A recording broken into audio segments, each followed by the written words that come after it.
What if I told you luxury brands are raising their prices? Not because they have to, but because they actually want you to feel like you can't afford them anymore. Yeah, seriously. Why does a Chanel Classic flat bag keep getting more expensive every single year? Why is it getting harder to walk into a store and just buy a Hermès Birkin bag, even if you have the money? And why do brands like Louis Vuitton, Chanel, and Hermes seem completely okay with pushing people away? Because here's the truth, nobody really says out loud. Luxury brands are not trying to sell to everyone anymore. They're trying to make sure most people can't buy at all. And if you're watching this in 2026, you've probably already felt it. Maybe you walked into a store recently, checked the price of something you've been eyeing for years, and thought, wait, when did it get this expensive? Or maybe you didn't even bother checking anymore, because deep down, you already expect it to be out of reach. That feeling? That's not random. That's the strategy working perfectly. See, luxury used to be about quality, materials, craftsmanship, heritage, and sure, those things still matter, but today, that's not what you're really paying for.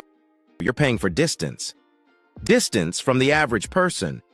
Distance from normal life. Distance from being seen as ordinary. Because the moment everyone can afford something, it stops being luxury. Think about it. If everyone on your street suddenly had a Birkin, would it still feel special? Exactly. So what do these brands do? They raise the price. Again and again and again. Not to keep up with inflation, but to stay ahead of you. And here's where it gets even more interesting. They don't just raise prices, they control access. With Hermes, you can't just walk in and buy a Birkin like it's a normal bag. You have to build a relationship. Spend money on other items. Prove you're the right kind of customer. Imagine that, spending thousands just for the chance to spend even more. And people still do it. Not because they're crazy, but because exclusivity is addictive. Now let's talk about something a little uncomfortable.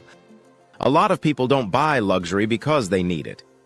They buy it because of what it signals. In 2026, perception is everything. We live online. We scroll constantly. We compare constantly. And when someone wears Rolex or carries Dior, it's not just fashion. It's a message. I'm successful. I have status. I'm not struggling. Now imagine if everyone could send that same message. It would lose its power instantly. So luxury brands protect that signal by making sure fewer people can access it. Higher prices filter people out, and that's exactly the point. But here's where it gets even more strategic. Luxury brands are quietly changing who they want as customers. They're moving away from the middle class and focusing almost entirely on the ultra-wealthy. Because, think about it, if you're a billionaire, does it really matter if a bag costs $5,000 or $15,000? Not really. But if you're an average person, that difference changes everything. So instead of selling more items to more people, brands would rather sell fewer items to richer clients. Less hassle, higher margins, stronger exclusivity. It's a cleaner business model. And in 2026, that model is winning. Now here's something most people don't realize. For the wealthy, luxury isn't always spending. Sometimes it's strategy. Certain items, like rare watches from Patek Philippe or limited pieces from Louis Vuitton, can actually hold value or even increase over time. So instead of thinking, I just spent money, they think, I just moved money. Kind of like art. You're not just buying something to use, you're buying something that stores wealth, signals status, and can be resold later. And when prices go up, it makes those items feel even more valuable. Now let's bring this back to your everyday reality, because this is where it hits hardest. Social media has changed everything. Everywhere you scroll, you see luxury, designer outfits, expensive trips, watches, cars, mansions, and it creates this silent pressure, like if you're not there yet, you're behind. Luxury brands understand this better than anyone, so they don't fight it, they amplify it. They raise prices knowing that the more unattainable something feels, the more people will desire it. It becomes less about owning the item and more about chasing the lifestyle. And here's the real twist.